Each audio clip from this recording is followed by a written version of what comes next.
powered by Asian Paints. প্রিয় দর্শক, আমন্ত্রণ জানাচ্ছি নির্মাণ রসায়ন অনুষ্ঠানে পাওয়ার্ড বাই এশিয়ান পেইন্টস। আপনারা জানেন জাতীয় নির্বাচন অনুষ্ঠিত হয়েছে এবং এর মধ্য দিয়ে নতুন নেতৃত্বের হাতে যাচ্ছে রাষ্ট্র ক্ষমতা পরিচালনার ভার। এই সময়ে দাঁড়িয়ে আমাদের বেশ কিছু প্রত্যাশা রয়েছে নগর নির্মাণ এবং পুরো দেশ বিনির্মাণ নিয়ে। সেই বিষয়ে কথা বলতে আমাদের স্টুডিওতে আজ অতিথি হিসেবে উপস্থিত হয়েছেন স্থপতি ডক্টর নবনীতা ইসলাম, যিনি একাধারে একজন শিক্ষক, নগরবিদ, পরিবেশবিদ এবং গবেষক, এবং একই সঙ্গে তিনি একটি শীর্ষ বিশ্ববিদ্যালয়ের স্থাপত্য বিভাগে সহযোগী অধ্যাপক হিসেবে শিক্ষকতা করছেন। আপু, স্বাগত আপনাকে। অনেক ধন্যবাদ আমাকে এখানে আমন্ত্রণ জানানোর জন্য। অনেক ধন্যবাদ, আপনিও আমাদের অনুষ্ঠানে সময় দিয়েছেন। আমরা আসলে প্রত্যাশা নিয়ে কথা বলতে চাই, যেহেতু আমরা একটা পরিবর্তিত পরিস্থিতির মুখোমুখি হয়েছি এবং এই সময় আমাদের অনেক চাওয়া এবং সেই চাওয়ার কথাগুলো আমরা বলতে চাই।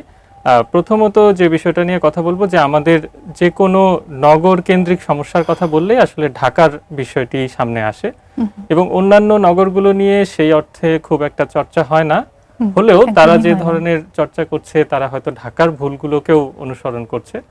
তো সেই প্রেক্ষাপট বিবেচনায় আসলে ঢাকার সংকটগুলো কি, যেটা আমাদের নীতি নির্ধারকদের দৃষ্টি আকর্ষণ করা দরকার?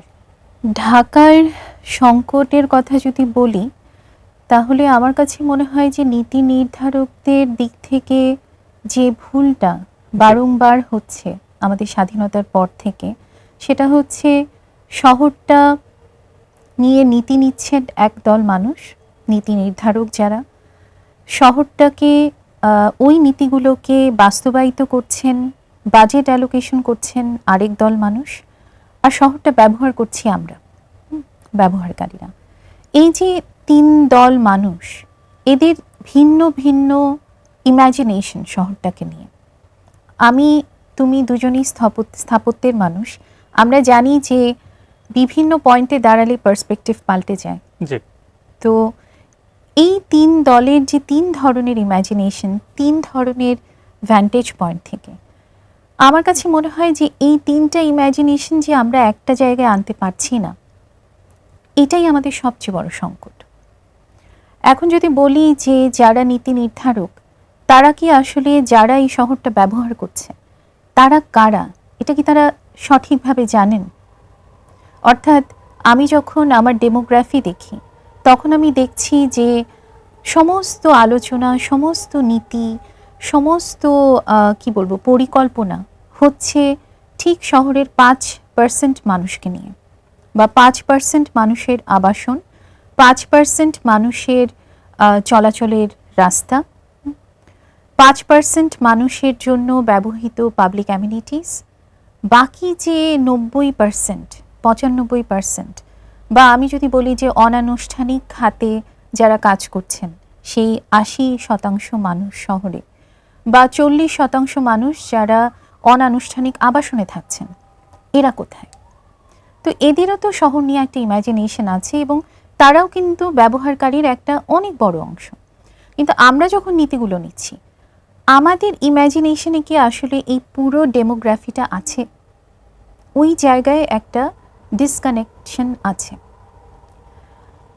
এবার যদি বলি যে যারা নীতি নিচ্ছেন আর যারা বাস্তবায়ন করছেন, তাদের মধ্যে কি কোনো বিচ্ছিন্নতা আছে কিনা? আছে। যদি বলি আমাদের নগর পরিকল্পনার দায়িত্বে আছেন রাজুক, আর নগর ব্যবস্থাপনার দায়িত্বে আছেন সিটি কর্পোরেশন। একটা শহরের যে কোনো উন্নয়ন এই দুটো অথরিটির সম্মিলিত প্রয়াস ছাড়া হওয়া উচিত না, হওয়া সম্ভব না।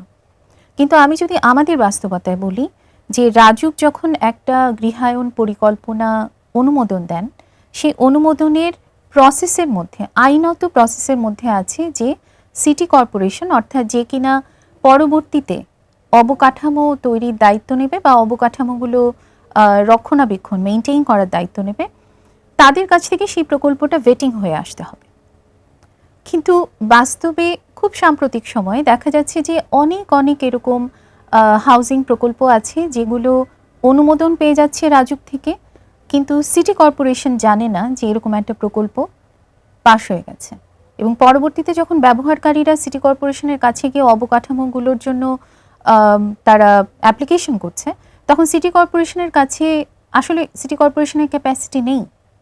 জি। তো এই যে বিভিন্ন দল বাস্তবায়ন যারা করছে, রক্ষণাবেক্ষণ যারা করছেন, নীতি যারা নিচ্ছেন এবং ফাইনালি আমরা যারা ব্যবহার করছি, আমাদের জগৎগুলো এত আলাদা, আমরা এত বিচ্ছিন্ন, আমাদের ইমাজিনেশনগুলো এত বিচ্ছিন্ন। আমার কাছে মনে হয় এটাই সবচেয়ে বড় সংকটের কারণ।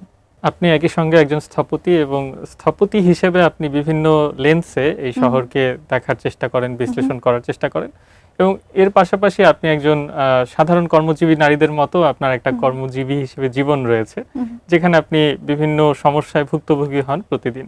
তো সেই অভিজ্ঞতার কথা যদি বলতেন। আচ্ছা, স্থপতি হিসেবে না বলে আমার মনে হয় আমি মা হিসেবে বলি। জি। আমার 14 বছরের একটা ছেলে আছে। তো আমার মাঝে মাঝে আমি খুব অপরাধ বোধে ভুগি যে আমার ছেলেকে আমি বেশ ভালো স্কুলে পড়ানোর চেষ্টা করছি, কিন্তু ওকে যে আমার নাগরিক সুবিধা, আমি মোটামুটি ধরুন আপনি আমরা কিন্তু সেই সমাজের সেই উপরের 5% বা 10%-এ আমরা আছি, কিন্তু আমি আসলে আমার সন্তানকে কোনো নাগরিক সুবিধা দিতে পারছি না। সেই নাগরিক সুবিধাগুলো কি? পরিশুদ্ধ বাতাস, খেলার মাঠ, ও যে নিরাপদে একটা হাঁটার যোগ্য শহরের ভেতর দিয়ে গিয়ে ওর স্কুল বা ওর খেলার মাঠ বা ওর বাস স্টপ পর্যন্ত পৌঁছাতে পারবে, সেটা নিশ্চিত করা যাচ্ছে না, সেগুলো আমি ওকে দিতে পারছি না। এটা এক ধরনের আমাদের অক্ষমতা। কিন্তু আশ্চর্য ঘটনা হচ্ছে যে যারা আসলে যথেষ্ট বিত্তবান, তারাও কিন্তু আসলে এই যে বাচ্চাগুলো যে এই আমি বলবো মানবিক অধিকার, এগুলো তো মানবিক অধিকার, এগুলো থেকে যে বঞ্চিত হচ্ছে সেটা অনুধাবন করছেন না। তারা ভাবছেন যে শপিং মল আছে, বাচ্চা শপিং মলের প্লে জোনে গিয়ে খেলবে, হয়ে গেল, রেস্টুরেন্টে গিয়ে খাবে, হয়ে গেল। তো এই জায়গাটাতে আসলে শুধু স্থপতি হিসাবে না, একজন মা হিসাবেও আমার প্রচণ্ড আক্ষেপ। আর যদি কর্মজীবী নারী হিসেবে বলি, তাহলে আমি কর্মজীবী নারী হিসেবে বলবো আমি যথেষ্ট প্রিভিলেজড। আমি বরং তাদের কথা বলি যাদের জীবন এই নগরের পরিকল্পনার যে ব্যর্থতা, তার কারণে প্রতিনিয়ত এফেক্টেড হচ্ছে, এবং সেই কারণে আমার জীবনও এফেক্টেড হচ্ছে। তারা হচ্ছে আমার বাড়িতে যারা কাজ করে, আমার যারা গৃহকর্মী, স্থায়ী হোক বা অস্থায়ী হোক। বসুন্ধরায় যখন আমি বসুন্ধরা এলাকায় থাকি, বসুন্ধরায় যখন বৃষ্টি হয়, তখন বসুন্ধরার আশেপাশের যে ইনফর্মাল এলাকাগুলো আছে, যেখানে আসলে গৃহকর্মীরা থাকেন, তাদের প্রত্যেকের বাড়িতে পানি ওঠে। শুধু তাই না, সেখান থেকে তারা যেভাবে বসুন্ধরায় আসেন, সেই যাতায়াত ব্যবস্থাটাও যথেষ্ট ভালো না। তো এই যে বিষয়গুলো, অর্থাৎ আমি কর্মজীবী নারী হিসেবে একটা মোটামুটি আমি একটা গাড়ি করে আমাকে পাবলিক ট্রান্সপোর্টে উঠতে হচ্ছে না, ঠিক আছে, আমি প্রিভিলেজড, কিন্তু আমার জীবন আরও যতগুলো কর্মজীবী নারীর সাথে জড়িয়ে আছে, তাদের জীবন কিন্তু যথেষ্টভাবে এফেক্টেড হচ্ছে আমার নগর পরিকল্পনার ব্যর্থতার কারণে। আমাদের যে কোনো সমস্যা নিয়ে কথা হলে আসলে আমাদের জনঘনত্বকে দায়ী করা হয়, কিন্তু পৃথিবীতে এমন অনেক শহর আছে হয়তো ঢাকার কাছাকাছি জনঘনত্ব, কিন্তু তারা খুব সুশৃঙ্খল পরিচালনা ব্যবস্থার মধ্য দিয়ে পরিচালিত হচ্ছে। তো আমরা কেন পারছি না?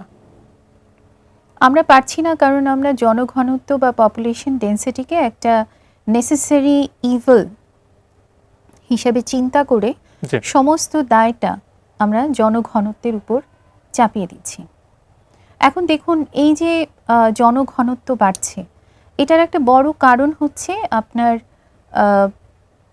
পুল মাইগ্রেশন, বা আমি যদি বলি যে প্রান্তিক এলাকা থেকে পুশ মাইগ্রেশন। তাহলে প্রশ্ন আসবে যে তাহলে আমরা সেই প্রান্তিক এলাকা, সেই রুরাল এরিয়াগুলোতে নজর দিচ্ছি না কেন? সেটা একটা আলোচনার প্রসঙ্গ হতে পারে।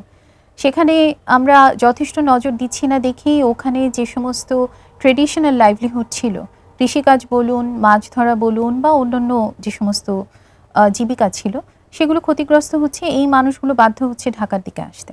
তারা যখন শহরে পৌঁছাচ্ছে, তাদেরকে আমি অবকাঠামোগত সুবিধা দিতে পারছি কিনা, তাদের একটা ডিসেন্ট ওয়ার্ক অপরচুনিটি আমি তাদের দিতে পারছি কিনা, এই বিষয়গুলো তো আমার শহরের ব্যবস্থা করার কথা ছিল, যদি জি। আমি দাবি করি যে আমার শহরটাই সেই স্বপ্নের শহর। জি। তো আমি স্বপ্ন দেখাচ্ছি কিন্তু দায় দায়িত্ব নিচ্ছি না, এই সমস্যাটা কিন্তু জনঘনত্বের না।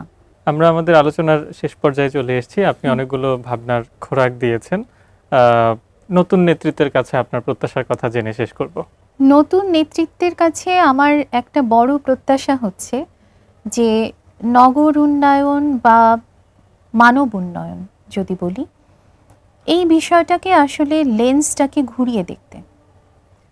একটা মানুষ তার প্রতিদিনকার জীবন কিভাবে পার করে, তার অর্থনৈতিক, তার সামাজিক, তার সাংস্কৃতিক জীবন, তার পরিবেশ, এই দিকটাতে যদি আপনি আসলে জুম ইন করে একটা মানুষের জীবনকে চিন্তা করে যদি আমাদের উন্নয়ন পরিকল্পনা, নীতি, এগুলো আমরা চিন্তা করি, তৈরি করি এবং বাস্তবায়নের চেষ্টা করি, আমার কাছে মনে হয় যে নতুন নেতৃত্বের কাছে আমার এটাই আশা থাকবে, আকাঙ্ক্ষা থাকবে জি।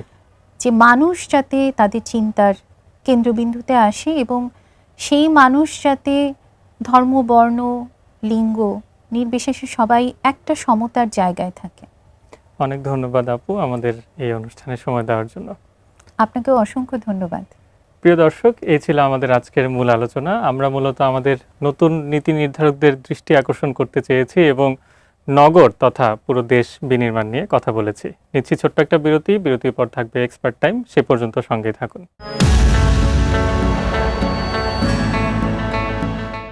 Powered by Asian Paints. Powered by Asian Paints. প্রিয় দর্শক, বিরতির পর নির্মাণ রসায়ন অনুষ্ঠানে আরও একবার স্বাগত জানাচ্ছি। এবারে থাকছে এক্সপার্ট টাইম।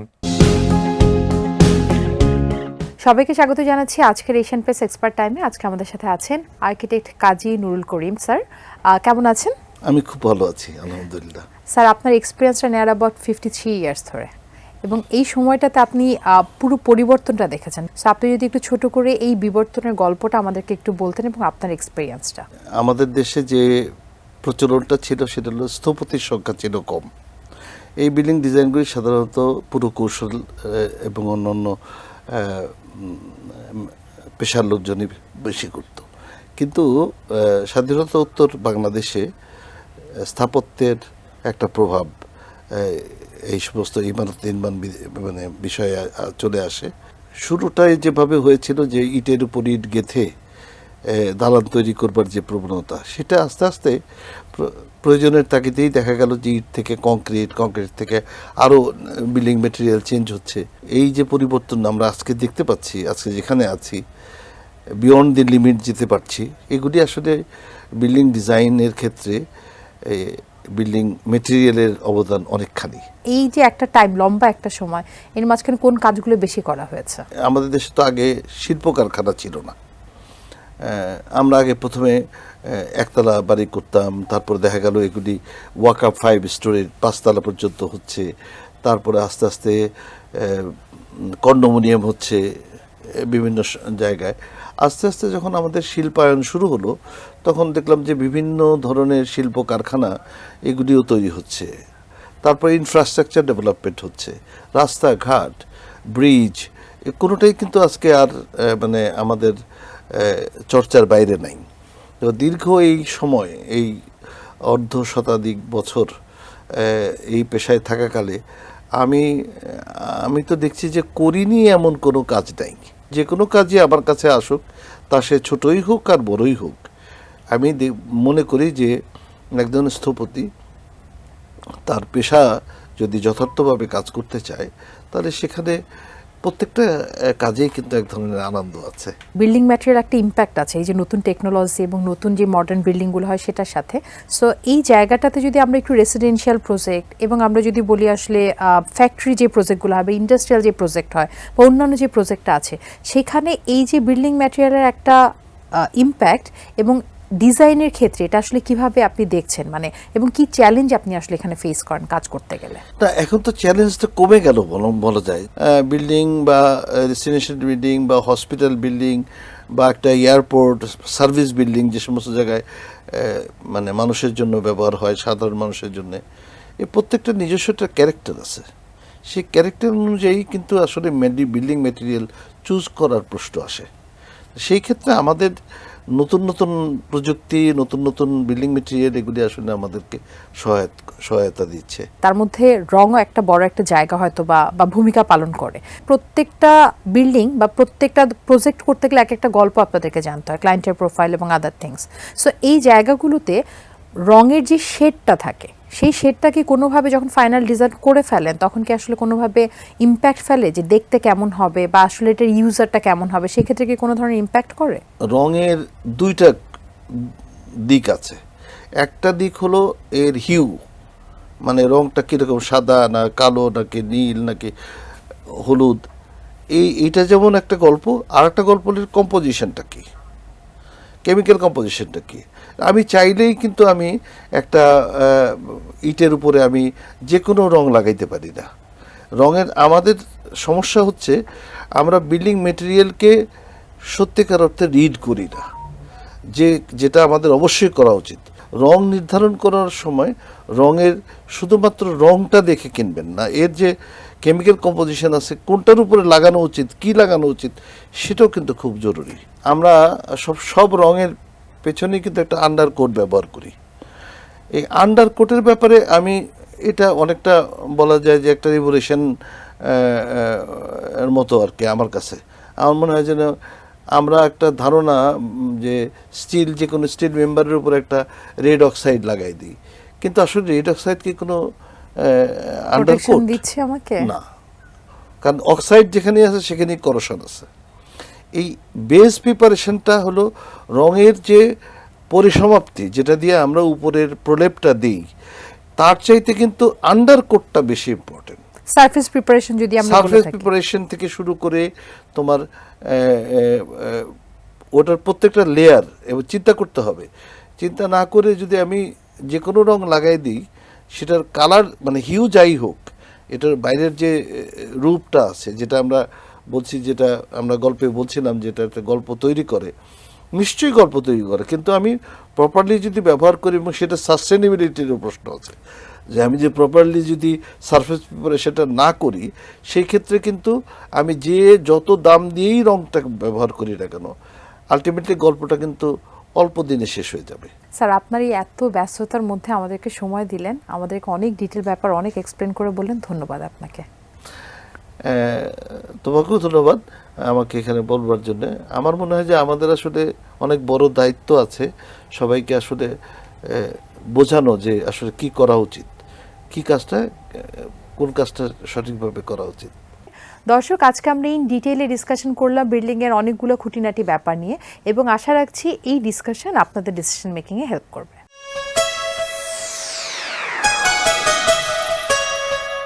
এই ছিল আমাদের আজকের অনুষ্ঠান। আপনার যদি কোনো প্রশ্ন, মতামত বা পরামর্শ থেকে থাকে, জানাতে পারেন স্ক্রিনে দেখানো ইমেল ঠিকানার মাধ্যমে। ইনশাআল্লাহ আগামী সপ্তাহে ঠিক একই সময়ে আবারও দেখা হবে নতুন কোনো বিষয় নিয়ে। সে পর্যন্ত ভালো থাকুন, সুস্থ থাকুন, এটি নিউজের সঙ্গে থাকুন।